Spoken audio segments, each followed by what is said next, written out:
இந்த நம்ம பாட்டாளி மக்களுக்கு வச்சுக்கூடிய அந்த கொடியெல்லாம் பறக்குது இல்லைங்க. அல்ல அண்ணா திமுக கொடி, ஐஜேகே கொடி எல்லாம் எப்படி காத்துல அறவா பறக்குதா? இந்த கொடி எதனால பறக்குது? இந்த கொடி எதனால பறக்குது? காற்று கண்ணுக்கு தெரியுதா?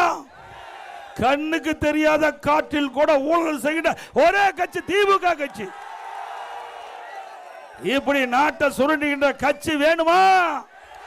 மீண்டும் தொடர வேண்டுமா? இங்கதான் கொள்ளையடிச்சது பத்தாத டெல்லியில போய் கொள்ளையடிச்சு நம்முடைய மானமே போயிட்டுது. மானம் கப்பலை ஏற்றி விட்டாங்க. இன்னைக்கு நம்ம வேட்டி பார்த்தா ஒரு மாதிரியா பார்க்கறான்.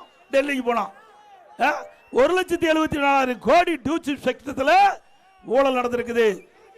இந்தியா மட்டும் இல்லைங்க, உலக அளவில் பெரிய மெகா ஊழல் டூஜி ஸ்பெக்டர் ஊழல். இப்படி இவ்வளவு ஊழல் செஞ்சுட்டு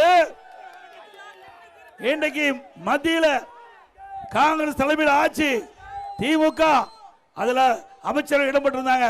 அந்த காலகட்டத்திலே டூஜி ஸ்பெக்டத்தில் குற்றம் சாட்டப்பட்டு 2 பேர் ஜெயிலுக்கு போனாங்க. தெரியுமில்ல? திகார் ஜெயிலுக்கு போனாங்கள. யாரு? ஏன்னா நான் சொன்னா கோச்சுக்குவார். இந்த ஊர் மக்களே சொல்லுங்க. 2 பேர் சிறைக்கு சென்றவர்கள். எப்போ? இன்றைக்கு காங்கிரஸ் ஆளுகுது, திமுக மத்தியில் அமைச்சர் இடம்பெற்றிருக்குது. அந்த காலகட்டத்திலே அவருடைய காங்கிரஸ் ஆட்சியிலே கைது செய்யப்பட்டு சிறையில் அடைக்கப்பட்டவர் 2 பேர்.